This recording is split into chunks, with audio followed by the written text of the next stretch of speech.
പ്രിയ മാതാപിതാക്കളെ, അധ്യാപകരെ, സുഹൃത്തുക്കളെ, ഒരു പുതിയ സീരീസ് ആരംഭിക്കാൻ പോവുകയാണ്. കുട്ടികളുടെ പഠനമാണ് നമ്മുടെ വിഷയം. നമ്മൾ മലയാളി മാതാപിതാക്കൾ കുട്ടികളുടെ പഠനത്തിന് വേണ്ടി എന്ത് ത്യാഗം ചെയ്യാൻ തയ്യാറാണ്. പൈസ ഉണ്ടാക്കാനോ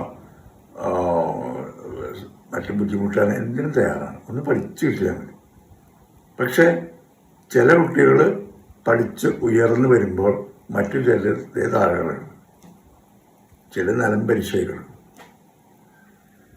മാതാപിതാക്കൾ പലരും പരിഭ്രാന്തരാണ്, എന്ത് ചെയ്യണമെന്ന് അറിയാൻ പാടില്ല.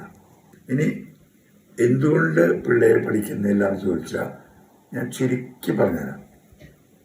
ഒറ്റ വാക്കിൽ പറഞ്ഞാൽ, ഒന്ന്, കുടുംബ അന്തരീക്ഷം മോശമാണ്.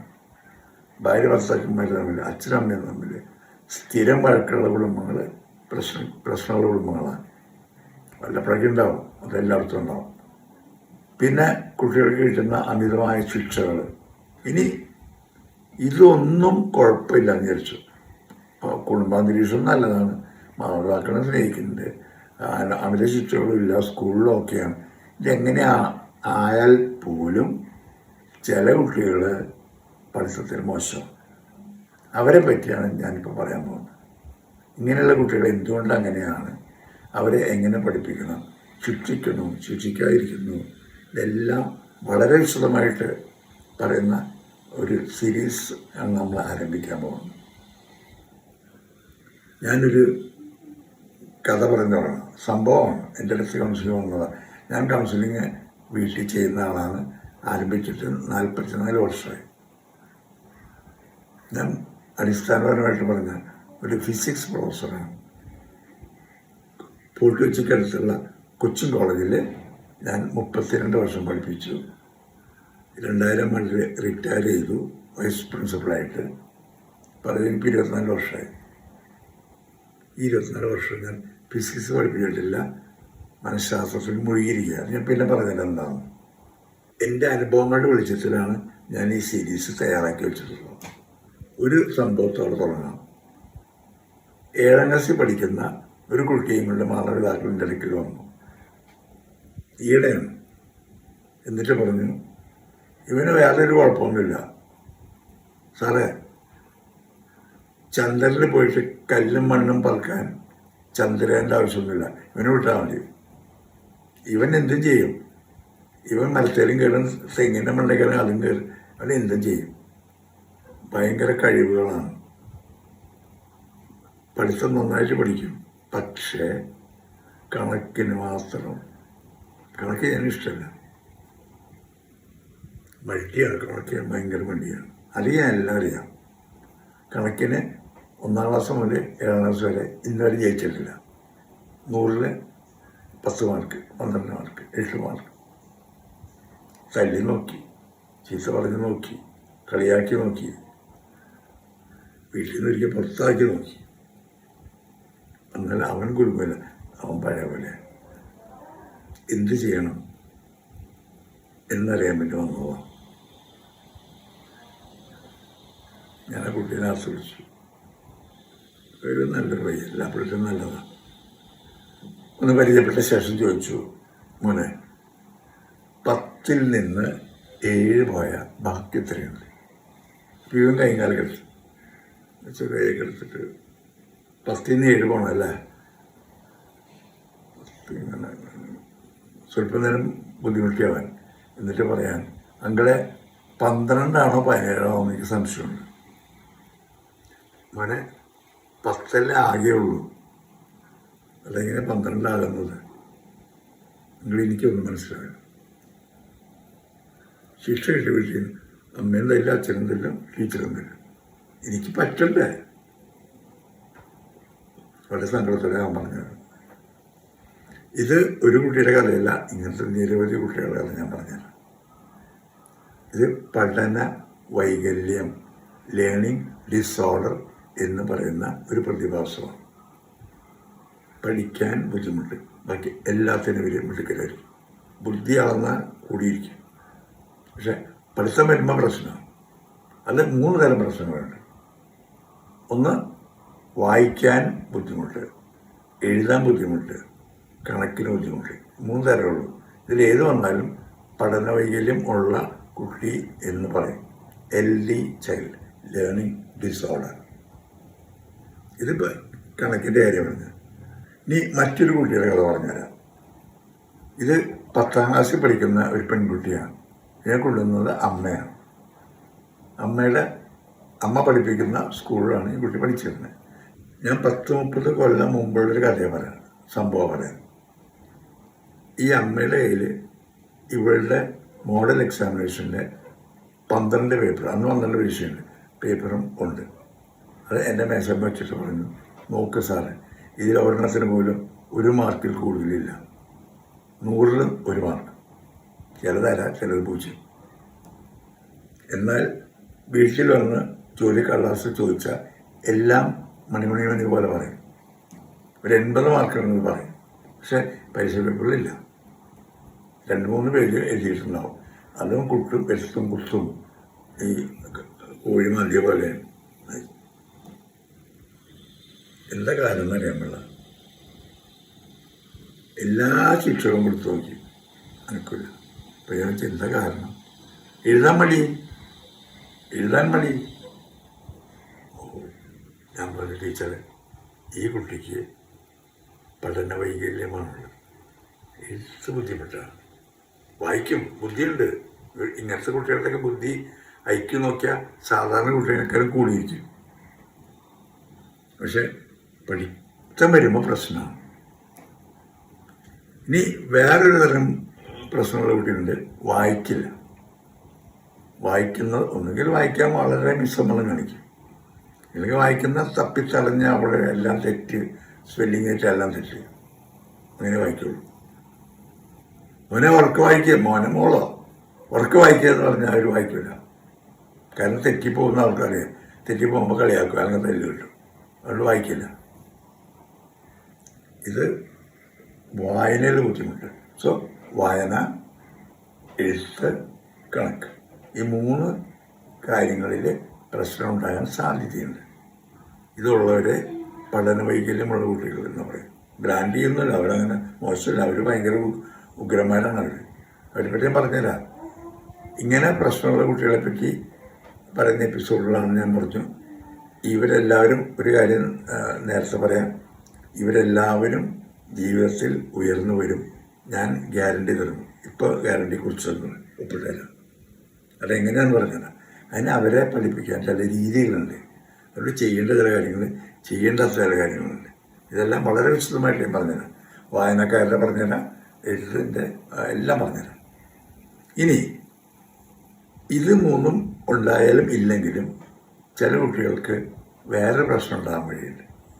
അവരുടെ പ്രശ്നം ഇതാണ്: അമിതമായ പ്രസരിപ്പ്,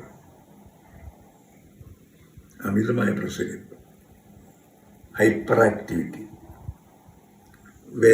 അതിൽ ബന്ധപ്പെട്ട് വേറെ ഒന്നാണ് ശ്രദ്ധാവൈകല്യം, അറ്റൻഷൻ ഡെഫിസിറ്റ് ഡിസോർഡർ. ശ്രദ്ധ കേന്ദ്രീകരിച്ചിരിക്കാൻ പറ്റില്ല. അപ്പോൾ ഒന്നുകിൽ ശ്രദ്ധ കേന്ദ്രീകരിക്കാൻ ബുദ്ധിമുട്ട്, അപ്പോൾ പഠിത്തം പോയല്ല, പഠിക്കുമ്പോൾ അവർ നോക്കിയിരിക്കും. ഇല്ലെങ്കിൽ പിടപെടപ്പാണ്, അങ്ങനെ ചാടി നടക്കും, കുരങ്ങൻ്റെ പോലെ. അങ്ങനെയുള്ള പിള്ളേർക്കും പഠിക്കാൻ ഭയങ്കര ബുദ്ധിമുട്ടായിരിക്കും. മിക്കവർക്കും ഇത് രണ്ടും കൂടിയേ കാണുന്നത് പൊതുവെ.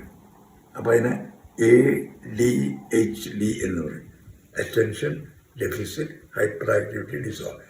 പേരിനെ ഒന്നും പേടിക്കുന്ന 2 തരത്തിലേ ഉള്ളൂ. ഞാനൊരു സംഭവം ഓർക്കാം. ഒരിക്കലൊരു കൂട്ടുകാരനെ വിളിച്ചെന്ന് ബെല്ലടിക്കാൻ പോയപ്പോഴേക്കും വീടിൻ്റെ അകത്ത് ശബ്ദം കേൾക്കാം. അവൻ്റെ ശബ്ദം, കൂട്ടുകാരൻ്റെ ശബ്ദം. മകനെ പഠിപ്പിക്കുകയാണ്. അവനന്ന് LKG പഠിക്കുന്ന കാലം.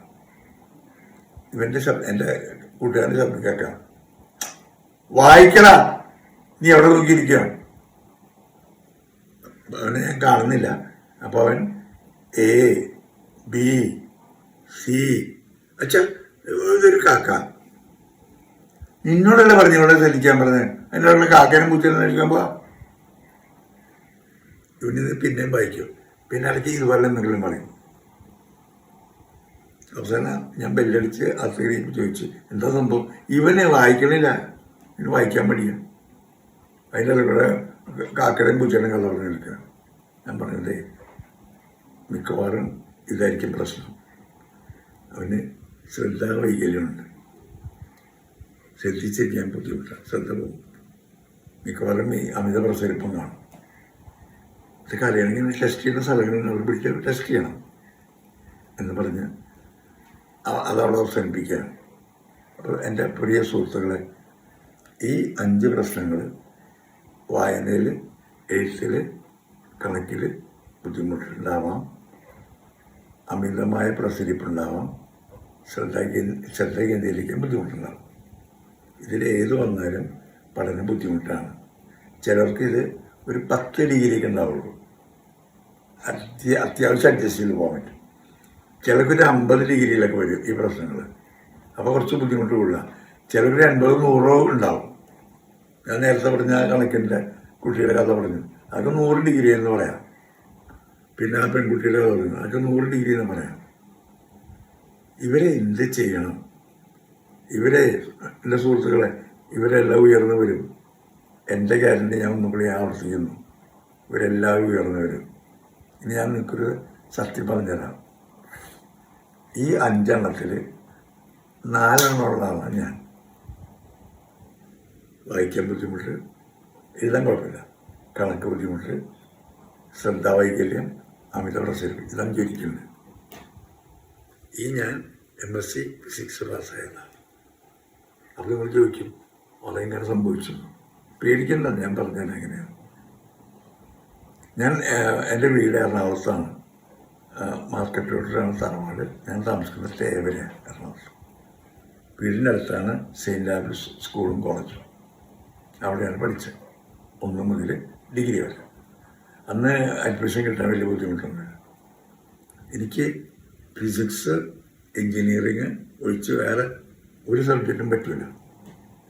ഇത് രണ്ടിനും മാത്തമാറ്റിക്സ് ഉണ്ട് താനും. പക്ഷേ എനിക്ക് താല്പര്യം അങ്ങനെയാണ്. ഈ ഫിസിക്സ് എന്ന് വെച്ചാൽ ഒരു ഭ്രാന്താണ്. എൻജിനീയറിങ്, മെക്കാനിക്കൽ എൻജിനീയറിങ്, അതിലും ഭ്രാന്താണ്. ആ ഫിസിക്സിന് കിട്ടി, അന്ന് ഡിഗ്രിക്ക് കിട്ടി. 3 കൊല്ലം പഠിച്ചു. ഏകദേശം 50% മാർക്കിലാണ് വണ്ടി ഓടുള്ളൂ. കാരണം എനിക്ക് ഈ പ്രശ്നങ്ങളൊക്കെ ഉള്ളതുകൊണ്ട് ഒരു 50-51% കിട്ടിയുള്ളൂ. അത്രയും പ്രതീക്ഷിച്ചാൽ മതി, അത്രയും കിട്ടിയുള്ളൂ. പിന്നെ എൻജിനീയറിങ്ങിന് അപ്ലൈ ചെയ്തു. എൻജിനീയറിങ്ങിന് കിട്ടിയില്ല, 8 മാർക്കിൻ്റെ കുറവ്. പിന്നെ എനിക്ക് ആകെ ബാക്കിയുള്ളത് ഫിസിക്സാണ്. സുവോളജിയോ ബയോളജിയോ ഒന്നും എനിക്ക് പറ്റില്ല. പിന്നെ ഇംഗ്ലീഷ് പറ്റുമായിരിക്കും. അപ്പോൾ എൻ്റെ അമ്മാവൻ എനിക്കൊരു സീറ്റ് ഒപ്പിച്ചു തന്നു, തൃശ്ശൂർ സെയിൻറ്റ് തോമസ് കോളേജിൽ. അപ്പോൾ ഫിസിക്സിൻ്റെ HOD ഉണ്ട്, ഫാദർ പള്ളാശ്ശേരി. അങ്ങേരെ കൂട്ടുകാരനാണ്, സ്വാധീനിച്ചാണ് സീറ്റ് ഒപ്പിച്ചത്. ഏതായാലും സീറ്റ് കിട്ടി. ഫസ്റ്റ് ക്ലാസ്സാണ്, 1965 കഥയാണ്. ഫസ്റ്റ് ക്ലാസ് ആരംഭിക്കുന്നത് ഇദ്ദേഹമാണ്, ഈ അച്ഛനാണ്, ഫാദർ പള്ളാശ്ശേരി. ഇദ്ദേഹം ക്ലാസ്സിൽ വന്നിട്ട് അഭിമാനത്തോടെ പറയാൻ, ഈ വർഷം MSc ഫിസിക്സ് ഫസ്റ്റ് റാങ്ക് കിട്ടിയത് നമ്മുടെ കോളേജിനാണ്. ഞങ്ങളതിൽ വളരെ അഭിമാനത്തിലും സന്തോഷത്തിലുമാണ്. ഇനി നിങ്ങളുടെ ടേണാണ്. നിങ്ങളിൽ ആരെങ്കിലും 3rd ക്ലാസ്സിൽ പാസ്സായാൽ ഞാൻ സഹിച്ചോളാം, തോൽക്കരുത്. ആദ്യത്തെ സെൻറ്റൻസ് ഏകദേശം ഇതുപോലെ.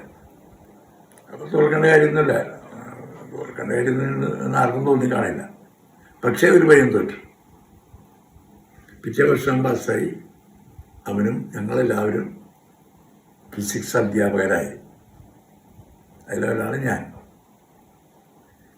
ഈ 12 അധ്യാപകരിൽ ഒരാൾക്ക് ഫിസിക്സ് അധ്യാപകൻ എന്ന നിലയിൽ ചില അവാർഡുകൾ കിട്ടി. അവന് ഒരു സംസ്ഥാന അവാർഡ് കിട്ടി, 4 ദേശീയ അവാർഡുകൾ, NCERT ഉൾപ്പെടെ 4 ദേശീയ അവാർഡ് കിട്ടി, 2 ഇൻ്റർനാഷണൽ അവാർഡ്സ് കിട്ടി. ഇംഗ്ലണ്ടിൽ നിന്ന് കാശ്മീർ കോമൺവെൽത്ത് അവാർഡ് എന്ന് തന്നെ പറയുന്നു. അത് കിട്ടുന്ന ആദ്യത്തെ ഏഷ്യക്കാരനായിരുന്നു അവൻ. 2 പ്രാവശ്യം കിട്ടി. പിന്നെ കേരളത്തിലെ ഏറ്റവും മികച്ച കോളേജ് അധ്യാപകനുള്ള സെയിൻറ്റ് ബെർക്ക്മാൻസ് അവാർഡ്. അങ്ങനെ 8 അവാർഡ് കിട്ടിയ പയ്യൻ ആണ് ഈ തോറ്റ പയ്യൻ. ആ തോറ്റ പയ്യനാണ് നിങ്ങളോട് സംസാരിക്കുന്ന ഈ പയ്യൻ, 79കാരൻ. ആൻ്റണി. അത് മനസ്സിലായല്ല. ഒന്നും പേടിക്കേണ്ട ആവശ്യമില്ല, ഒന്നും പേടിക്കണ്ട. അവർക്ക് പഠന വൈകല്യം ഉണ്ടാവുകയിൽ എന്തുകൊണ്ടാണ് നിങ്ങൾ പേടിക്കണ്ട. ഞാൻ വഴി പറഞ്ഞില്ല. അതിന് ചില റൂട്ടിൽ പോകണം, ചില പ്രത്യേക റൂട്ടിൽ അതിൽ വിട്ടാൽ മതി. എല്ലാം വിശദമായിട്ട് പറഞ്ഞുതരാം. എൻ്റെ അനുഭവം ഞാൻ പറഞ്ഞില്ല. ഇനി ഞാനൊരാളുടെ 1-2 പേരുടെ പേര് പറഞ്ഞുതരാം. ശ്രദ്ധ, ഈ പഠന വൈകല്യം ഉണ്ടായിട്ടും ജീവിതത്തിൽ വളരെ ഉയർന്ന ഒരാളെ പറയാം. ലോകത്തിലെ ഏറ്റവും ബുദ്ധിമാനായിട്ട് കണക്കാക്കപ്പെടുന്ന ആൽബർട്ട് ഐൻസ്റ്റൈനാണ്. നമുക്ക് എല്ലാവർക്കും അറിയാം ആൽബർട്ട് ഐൻസ്റ്റൈനെ പറ്റി കേൾക്കുന്നത്. ആൽബർട്ട് ഐൻസ്റ്റൈൻ പഠന വൈകല്യം ഉള്ള കുട്ടിയായിരുന്നു. നൊബേൽ പ്രൈസ് കിട്ടിയ ആളാണ്. ആൽബർട്ട് ഐൻസ്റ്റൈൻ സംസാരിച്ച് തുടങ്ങിയപ്പോൾ തന്നെ 3 വയസ്സായി. 8-9 വയസ്സായപ്പോഴാണ് ഒരുവിധങ്ങൾ ഫ്ലുവൻ്റായിട്ട് സംസാരിച്ചത്. അപ്പോൾ പഠിക്കാൻ എന്തോരം ബുദ്ധിമുട്ടെന്ന് ആലോചിച്ച് നോക്കിയോ. അതിന് പുറമെ പുള്ളിക്ക് ഈ ഹൈപ്പർ ആക്ടിവിറ്റി ഉണ്ട്, പിടപെടപ്പുണ്ട്. ആൽബർട്ട് ഐൻസ്റ്റൈനാണ് ലോകത്തിലെ ഏറ്റവും വലിയ ബുദ്ധിമാനായിട്ട് കണക്കാക്കുന്നത്. പോട്ടെ, ഐൻസ്റ്റൈനെ വിട്. നമ്മുടെ ഇന്ത്യയിൽ സച്ചിൻ തെണ്ടുൽക്കറിനെ പറ്റി അറിയാത്ത ഒരാളുണ്ടാവില്ല. ക്രിക്കറ്റിൻ്റെ ഇതിഹാസം. സച്ചിൻ തെണ്ടുൽക്കർ 10ാം ക്ലാസ്സിൽ 3 പ്രാവശ്യം തോറ്റതാണ്. 12 കഴിഞ്ഞാൽ പഠിച്ചിട്ടില്ല. ബുദ്ധി ഭയങ്കര. ആ ബുദ്ധി ക്രിക്കറ്റ് കളിയിലാണ്. വേറെ ആളാണ് നമ്മുടെ കോഹ്ലിയും 12കാരനാണ്. പക്ഷെ ക്രിക്കറ്റ് എന്ന് പറഞ്ഞാൽ അവരുടെ ബുദ്ധി അതിലാണ്. ഇതുവരെ ഞാൻ കുറേ പേരുടെ കഥ പിന്നെ പറഞ്ഞുതരാം. അപ്പോൾ ഈ പഠന വൈകല്യം, ശ്രദ്ധാവൈകല്യം, എന്ത് സാധനം ഉണ്ടായാലും മാതാപിതാക്കളെ നിങ്ങൾ സമാധാനത്തിലേക്ക് സന്തോഷിക്കുക. അങ്ങനത്തെ ഒരു മകളെ കിട്ടിയതിൽ നിങ്ങൾ അഭിമാനം കൊള്ളുക. വഴി ഞാൻ പറഞ്ഞുതരാം. അപ്പോൾ നമുക്ക് അതിലേക്ക് ഇന്ന് കയറാം. അടുത്ത എപ്പിസോഡ് മുതൽ നമുക്കത് ഡീറ്റെയിലായിട്ട് ഞാൻ പറഞ്ഞുതരാം. സമാധാനമായിട്ടിരിക്കും. All the best.